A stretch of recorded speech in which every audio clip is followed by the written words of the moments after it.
Good morning મિત્રો. ધોરણ 9 વિષય વિજ્ઞાન પ્રકરણ 12 વિદ્યુત.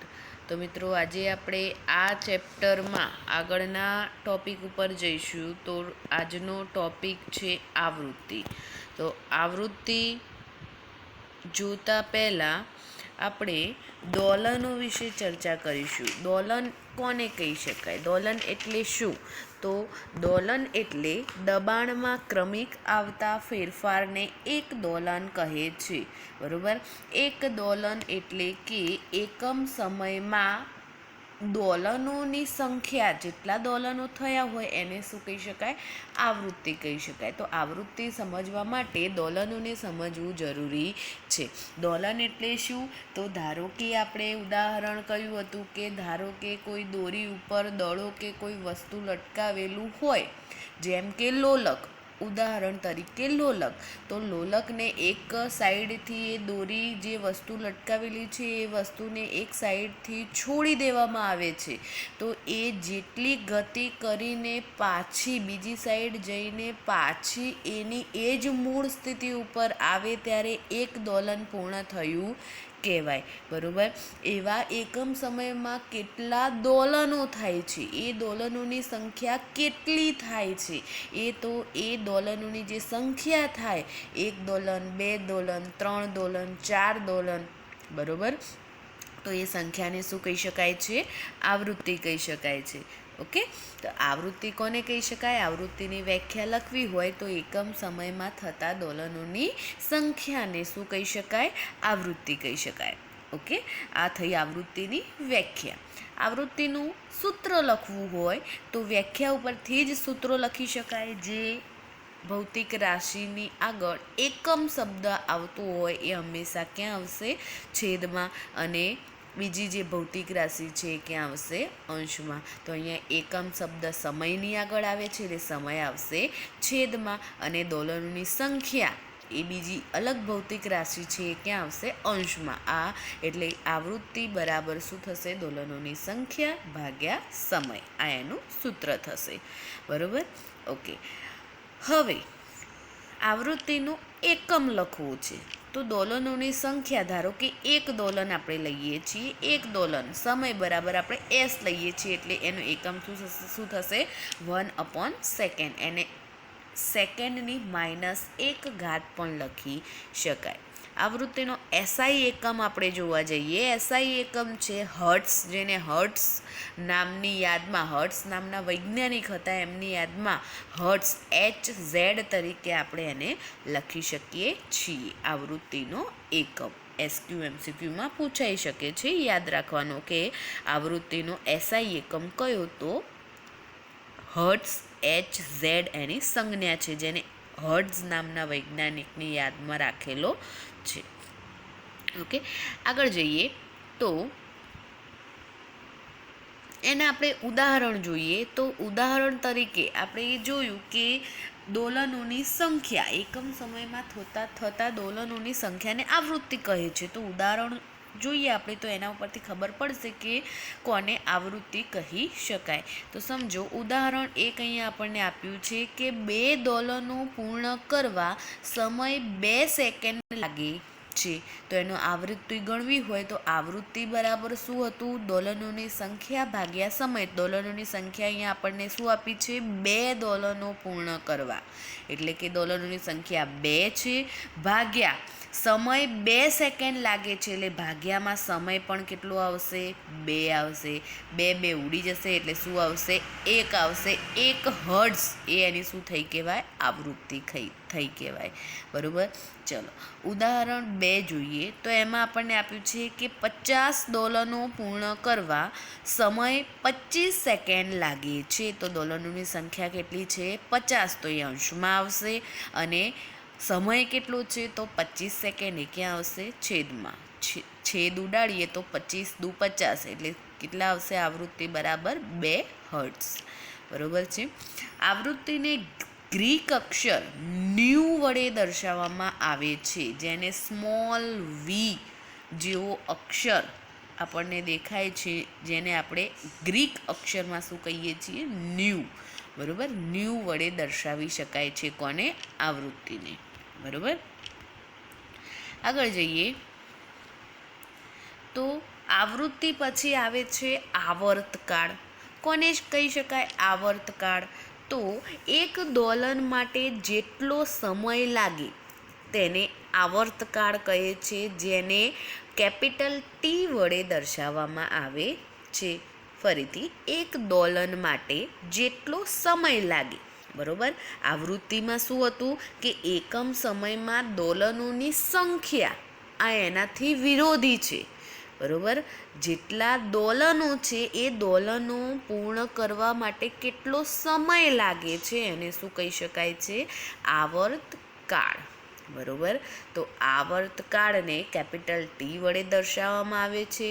સમજો, આવૃત્તિ અને આવર્તકાળ એ એકબીજાના વ્યસ્ત છે, બરોબર. વ્યસ્ત એટલે કે ન્યૂ જે છે એને આવૃત્તિનો સિમ્બોલ છે, કેપિટલ ટી છે એ આવર્તકાળનો સિમ્બોલ છે, એટલે કે new is equals two 1/T. A new અને કેપિટલ ટી એ બંને એકબીજાથી કેવા છે? વ્યસ્ત પ્રમાણમાં છે, વ્યસ્ત છે, બરોબર. જ્યારે આવૃત્તિ વધે ત્યારે આવર્તકાળ ઘટે, જ્યારે આવર્તકાળ ઘટે ત્યારે આવૃત્તિ વધે. બંને એકબીજાના કેવા છે? વિરોધી છે, બરોબર. આવૃત્તિ બરાબર 1/આવર્તકાળ. ઓકે, આગળ જઈએ તો એના ઉદાહરણ આપણને અહીંયા આપ્યા છે. તો ઉદાહરણ જોઈએ એનું એક. 2 દોલનો 4 સેકન્ડમાં પૂર્ણ કરે છે તો તેનો આવર્તકાળ કેટલો થાય? બરાબર. 2 દોલનોની સંખ્યા આપણને આપી છે 2 અને 4 સેકન્ડ. 4 સેકન્ડે શું આપ્યું છે? આપણને સમય આપ્યું છે. જો આની આવૃત્તિ શોધવી હોય તો શું થશે? દોલનોની સંખ્યા ભાગ્યા સમય, એટલે કે 2/4 ઇઝ ઇક્વલ્સ ટુ 1/2, બરોબર. હવે કહ્યું કે આવૃત્તિ એ આવર્તકાળથી વ્યસ્ત પ્રમાણમાં છે. જો આવૃત્તિ 1/2 હોય તો આવર્તકાળ કેટલો હોય? એનાથી વ્યસ્ત. કેટલો થશે? 2, બરોબર. તો આવર્તકાળ કેટલો થશે? અહીંયા 2, બરોબર. અને આવૃત્તિ 1/2. આવર્તકાળ એ એક સમય છે, બરોબર. કેપિટલ ટી વડે એક સમય છે. દોલનો જે છે એ કેટલા સમયમાં પૂર્ણ કરે એને શું કહી શકાય? આવર્તકાળ. તો સમયનો એકમ શું છે? સેકન્ડ. તો આવર્તકાળ પણ એક સમયગાળો છે, તો એનો એકમ પણ શું થશે? સેકન્ડ. તો આવર્તકાળનો એસઆઈ એકમ પણ શું થશે? સેકન્ડ થશે, બરોબર. SQ-MCQમાં પૂછાઈ શકે મિત્રો, યાદ રાખજો. ઓકે, આગળનો ટોપિક છે પીચ. કોને કહી શકાય પીચ? તો પીચ એ ભૌતિક રાશિ નથી, પરંતુ કોઈ ગુણધર્મ છે, બરોબર. પીચ એ કોઈ ભૌતિક રાશિ નથી, પરંતુ ગુણધર્મ છે. જોઈએ એને આગળ સમજીએ તો એની વ્યાખ્યા જોઈએ પહેલાં, કે ધ્વનિ સ્ત્રોતમાંથી ઉત્પન્ન થયેલી કોઈ આવૃત્તિના ધ્વનિને મનુષ્યનું મસ્તિષ્ક કેવું અર્થઘટન કરે છે તેને પીચ કહે છે, બરોબર. ધ્વનિ સ્ત્રોતમાંથી જે ઉત્પન્ન થયેલી કોઈ આવૃત્તિ અથવા ધ્વનિ હોય એનું મનુષ્યનું મસ્તિષ્ક, મનુષ્યનું મગજ કેવું અર્થઘટન કરે છે તેને પીચ કહે છે. વ્યાખ્યાને આગળ વધુ સમજવા માટે આગળના જે લખેલ ટોપિક છે એની ઉપર ચર્ચા કરીએ તો પીચ એ આવૃત્તિ ઉપર આધાર રાખે છે, પરંતુ પીચ અને આવૃત્તિ સમાન નથી. યાદ રાખજો, પીચ એ આવૃત્તિ ઉપર આધાર રાખે છે, પણ પીચ અને આવૃત્તિ સમાન નથી, બરોબર. કેવી રીતે સમાન નથી? તો જુઓ, મનુષ્યના અવાજનો પ્રકાર એ પીચ ઉપરથી નક્કી કરી શકાય. અવાજ ખોખરો હોય,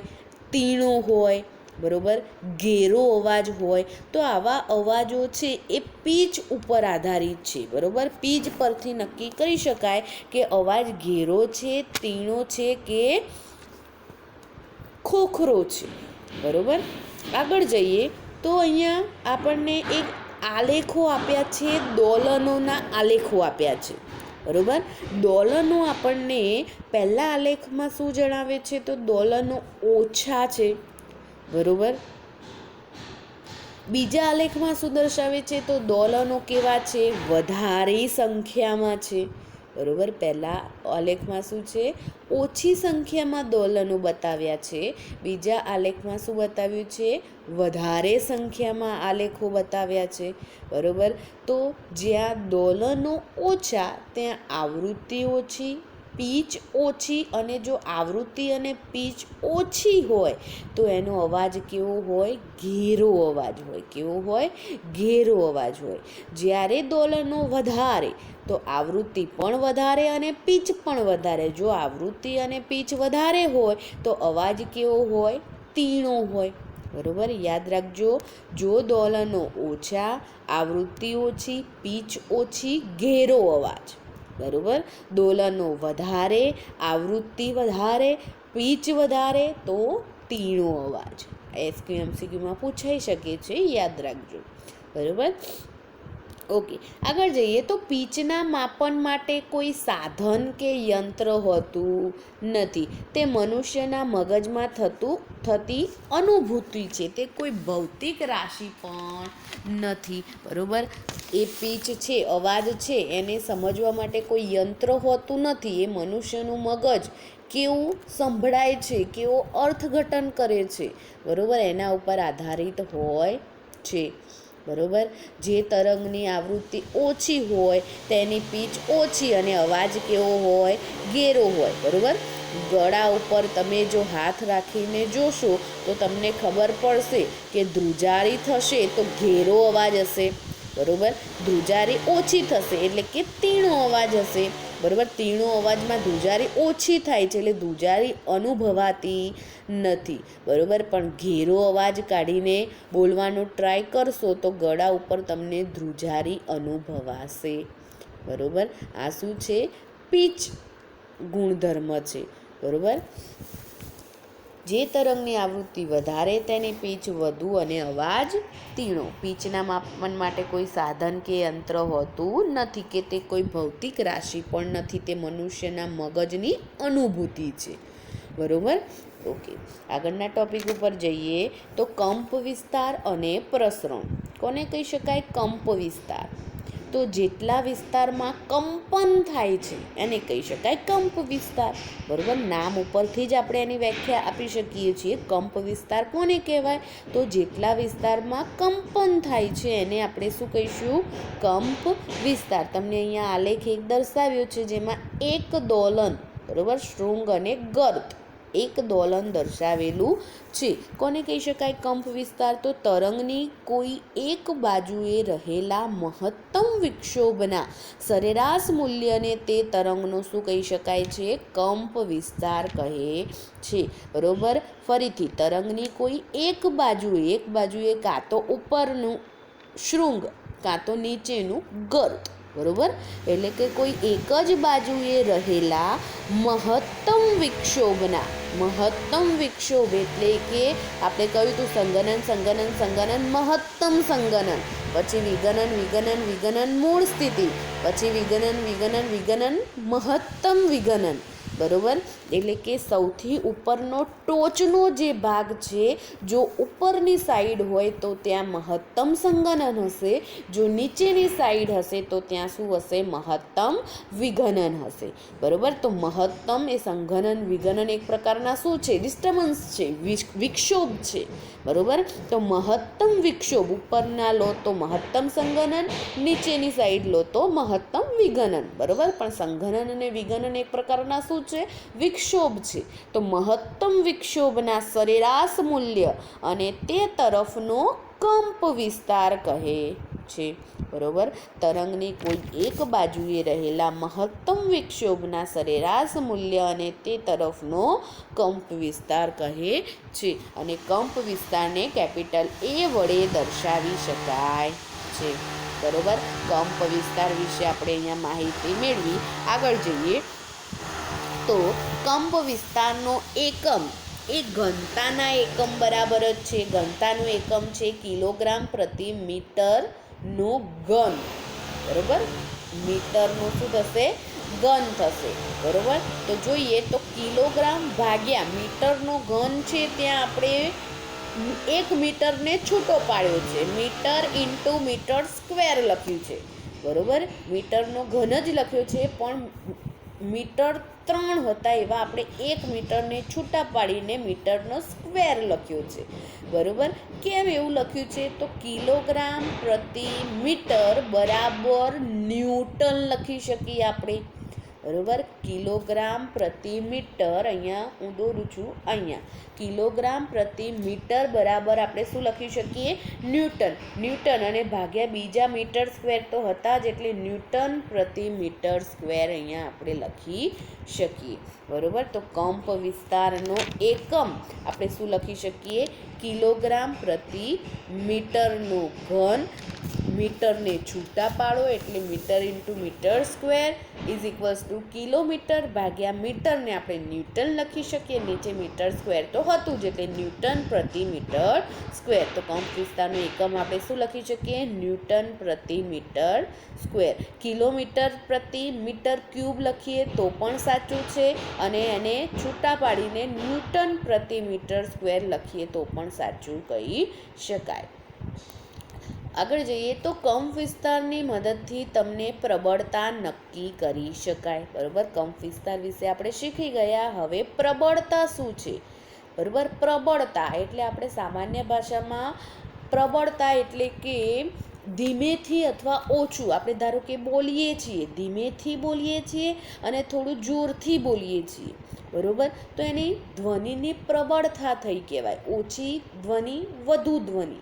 બરાબર, ધ્વનિ તરંગના ઉત્પાદન વખતે જો ઉર્જા વધુ વપરાઈ હોય તો તે તરંગને પ્રબળ ધ્વનિ કહે છે, અને જો ધ્વનિ તરંગના ઉત્પાદન વખતે જો ઉર્જા ઓછી વપરાઈ હોય તો તે તરંગને શું કહે છે?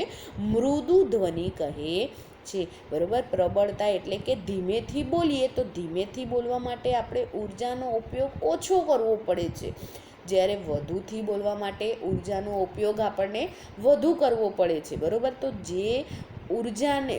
જે ધ્વનિને ઉત્પન્ન કરવા માટે ઉર્જા જો ઓછી વપરાય તો ઓછો ધ્વનિ નીકળે તો એને કહી શકાય મૃદુ ધ્વનિ, અને જે ધ્વનિને ઉત્પન્ન કરવા માટે જો વધુ ઉર્જાની જરૂર પડે તો એને શું કહી શકાય? પ્રબળ ધ્વનિ કહે છે. બરાબર, પ્રબળ ધ્વનિ અને મૃદુ ધ્વનિ એ વ્યાખ્યા SQMCQમાં પૂછાઈ શકે, યાદ રાખજો. ઓકે, ઉર્જા વધુ તો કંપ વિસ્તાર પણ કેવો થશે? વધારે થશે. બરાબર, ઉર્જા વધુ હોય તો કંપ વિસ્તાર કેવો થશે? વધારે. કંપ વિસ્તાર આપણે આગળ ભણી ગયા, ઉપરની સાઈડ અથવા નીચેની સાઈડ મહત્તમ વિક્ષોભ હોય. બરાબર, એના સરેરાશ મૂલ્યને શું કહી શકાય? કંપ વિસ્તાર. બરાબર, તો મતલબ કે જો દોલનો મોટો વિસ્તાર રચતા હોય, બરાબર, તો એને કહી શકાય પ્રબળ ધ્વનિ, અને જો જે દોલનો છે એ ઓછો વિસ્તાર રચતા હોય તો એને શું કહી શકાય? મૃદુ ધ્વનિ કહી શકાય. તમે આકૃતિમાં જોઈ શકો છો કે પ્રબળ ધ્વનિના જે દોલનો છે એ વધારે સંખ્યા એની એક જ છે. ઉપર પણ 4 દોલનો દેખાય છે, નીચે પણ આપણને 4 દોલનો દેખાય છે, પણ જે દોલનોનો આવરેલો જે વિસ્તાર છે એ પ્રબળ ધ્વનિમાં વધારે છે, જ્યારે મૃદુ ધ્વનિમાં ઓછો છે. બરાબર, ધીમો અવાજ તો નજીક સુધી સંભળાય. બરાબર, હું ક્લાસમાં આપણે બેઠા હોઈએ છીએ, જો હું ધીમેથી બોલું તો આગળની 2-3 પાટલીઓમાં જ સંભળાશે. બરાબર, જ્યારે ઊંચા અવાજથી બોલું તો આખા ક્લાસમાં સંભળાય છે. બરાબર, એ જ રીતે જો ધીમો અવાજ કાઢીએ છીએ તો નજીક સુધી જ સંભળાય, અને જો વધારે અવાજ કાઢીએ તો દૂર સુધી સંભળાય. તો ધીમો અવાજ કાઢીએ છીએ તો મતલબ ઉર્જા ઓછી વપરાય છે, મતલબ એને મૃદુ ધ્વનિ કહી શકાય. જો વધારે અવાજ કાઢીએ છીએ મતલબ અવાજ વધારે કાઢવા માટે ઉર્જા વધુ વપરાય છે, માટે એને શું કહી શકાય? પ્રબળ ધ્વનિ કહી શકાય. બરાબર, ઓકે, આગળ જઈએ તો ધ્વનિની ગુણવત્તા કોને કહેવાય? ગુણવત્તા એટલે કે ક્વોલિટી. બરાબર, ક્વોલિટી અને ક્વોન્ટિટી. બરાબર, 2 શબ્દ આવે છે. ક્વોન્ટિટી એટલે કે એનું માપ, બરાબર, વધારે કે ઓછું, પણ ક્વોલિટી એટલે કે સારી અથવા ખરાબ. બરાબર, ક્વોલિટી કહી શકાય. તો એની વ્યાખ્યા જોઈએ કે સમાન પીચ અને સમાન તીવ્રતાવાળા ધ્વનિને શું કહી શકાય? અલગ કરવા માટે ઉપયોગીની રાશિ કઈ છે? ધ્વનિની ગુણવત્તા. ફરીથી, સમાન પીચ અને સમાન તીવ્રતાવાળા ધ્વનિને અલગ કરવા માટે ઉપયોગી રાશિ છે. બરાબર, કોઈક જગ્યાએ સમાન બે જુદા જુદા પ્રકારના અવાજ હોય પણ બંનેની ધ્વનિ સમાન આવતી હોય, સમાન પીચથી આવતી હોય, બરાબર, તો આપણને અનુભૂતિ થાય છે કે આ બંને અવાજો કેવા છે? અલગ અલગ. બે પ્રકારના અવાજ છે પણ સમાન તીવ્રતાથી છે. તો આ જે બે પ્રકારના સમાન પીચ અને સમાન તીવ્રતાવાળા જે અવાજો છે એને અલગ કરવા માટે કઈ રાશિનો ઉપયોગ થાય છે? ધ્વનિની ગુણવત્તા. એ જ રીતે ધ્વનિની તીવ્રતા કોને કહી શકાય? તો ધ્વનિના પ્રસરણની દિશાના લંબ રૂપે 1 સેકન્ડમાં એકમ ક્ષેત્રફળમાંથી પસાર થતી ઉર્જાને ધ્વનિની તીવ્રતા કહે છે. ફરીથી, ધ્વનિના પ્રસરણની દિશાના લંબ રૂપે એટલે કે ધ્વનિ જો જમણી બાજુ જતો હોય, જમણી બાજુની દિશા હોય તો એના લંબ રૂપે એટલે કે ઉપર નીચે, બરોબર, એકમ ક્ષેત્રફળમાંથી પસાર થતી ઉર્જાને, બરોબર, સમજો અહીંયા હું દોરું છું કે ધ્વનિની દિશા ધારો કે આ હોય તો એની ઉપર નીચે એટલે કે આ રીતે, બરોબર, એકમ સમયમાં એકમ ક્ષેત્રફળમાંથી પસાર થતી ઉર્જાને શું કહી શકાય? ધ્વનિની તીવ્રતા કહે છે. તીવ્રતાની વ્યાખ્યા લખવી હોય તો ઉર્જા ભાગ્યા સમય ગુણ્યા ક્ષેત્રફળ, બરોબર, તીવ્રતા બરાબર ઉર્જા ભાગ્યા સમય ગુણ્યા ક્ષેત્રફળ. યાદ રાખજો, એમસીક્યુમાં સૂત્ર કાં તો વ્યાખ્યા પૂછાઈ શકે. એનો એસઆઈ એકમ લખવો હોય તો જૂલ ભાગ્યા સેકન્ડ ગુણ્યા મીટરનો સ્ક્વેર, બરોબર. અહીંયા